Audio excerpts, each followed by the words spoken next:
Hey all. Before I dive right into the topic of today's video, I wanted to give out a quick content warning. I'm going to be talking about body image issues and will touch upon my own struggle with body dysmorphia. So this video could be triggering to some of you. Be aware of that while watching this video. Enjoy.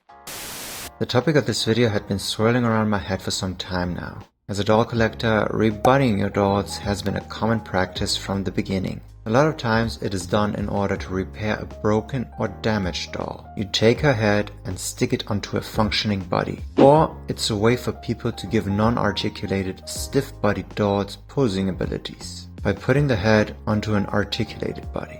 But ever since the introduction of different, more realistically proportioned body types, it has become a cause of concern to some parts of the community when they see that collectors give their more curvier, heavy-set dolls a quick weight loss surgery, when they go from a more full-bodied shape to one that's quote-unquote skintier.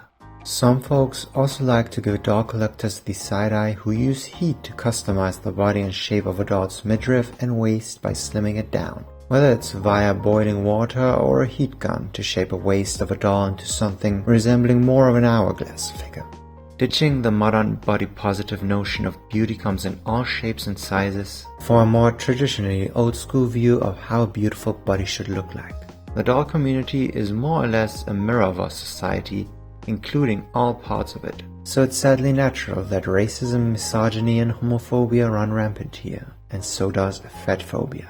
I myself am definitely guilty of slimming down my dolls, though my own reasoning is a combination of the aforementioned old-school notion of how a woman's figure should look like, due to my fashion aesthetic having been heavily influenced by the 90s supermodel era, as well as my OCD flaring up whenever I see my doll shelves not having a homogeneous look. I tend to like my dolls to have a uniform look, which in turn means that I do not like to have outliers in terms of height and measurements. Therefore, I want my dolls all to have a very similar figure to one another, which means that whenever I come across a modern-day Barbie, I like to give them a new body. If you are not familiar, in the year 2016, Mattel, the production company of Barbie, introduced new body types for her. Among them, some smaller and taller in height, as well as curvier in shape. Before that, most Barbies all had the same very slim figure. New Barbies are now either tall, petite, curvy or athletic and have either flat or heeled feet,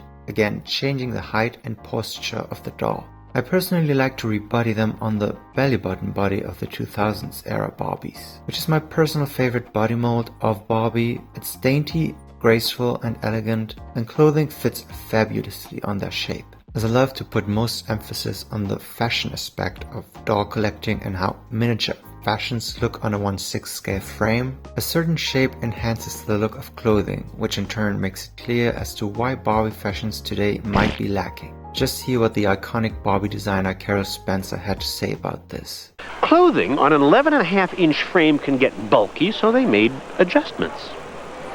The waist was done to allow for seams so that she wouldn't look really big. You know, back in the 1950s, I had a 16-inch waist, so it's not unheard of.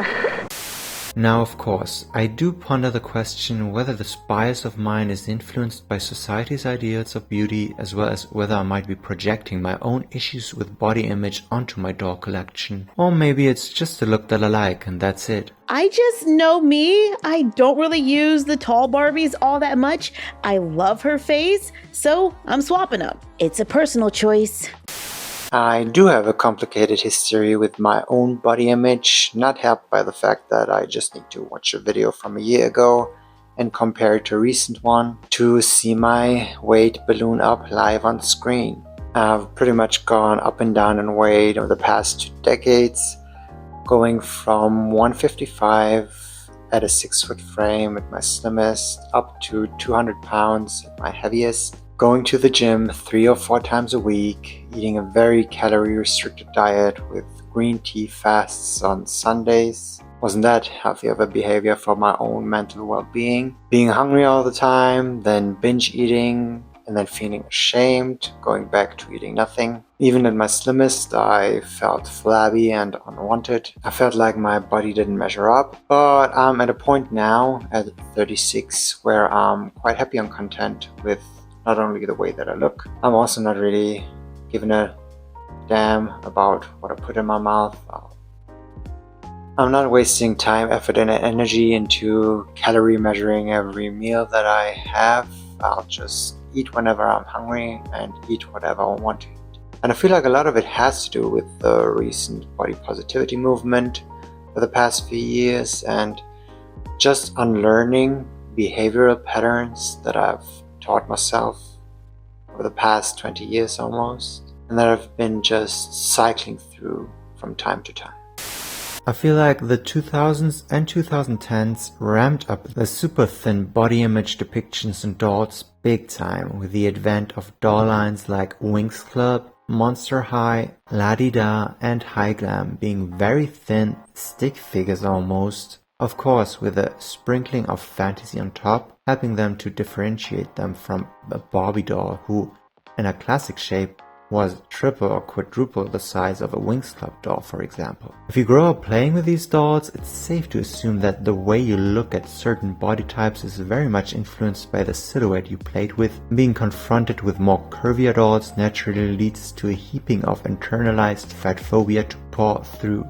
I also hope that people confront business decisions made by huge companies with a healthy heaping of cynicism. Bodies are a commodity in our society, and if a doll body type sells, companies strive for that one body type to be the norm. So it's no mystery that the reason we have a certain body type as the standard amongst dolls now has a lot to do with how capitalism has made the Kardashian BBL look the body type to have among women in the late 2010s as well as early 2020s.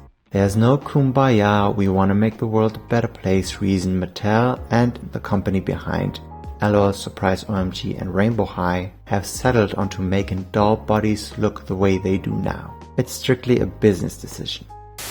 I know Mattel prides themselves in flaunting their body representation, but this body mold, for example, to me is just a prime example of Mattel wanting to cut costs. It's a cost-cutting measure when you just have to cut out a rectangle of fabric and sew it together without the need to pinch it around the waist, without having to use patterns. You don't need to have any kind of closure in the back. You don't have additional material costs by using Velcro.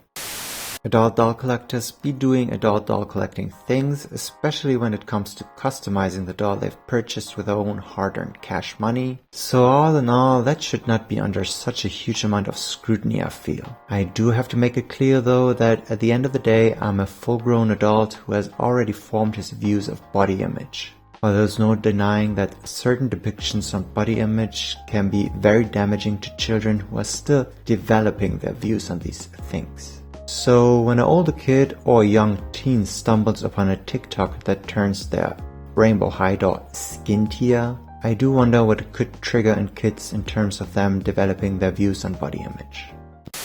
I want my legs to be like hers, because my legs are not like hers. My legs are big and fat. Like if I was wearing a bathing suit, it would look like two big elephants.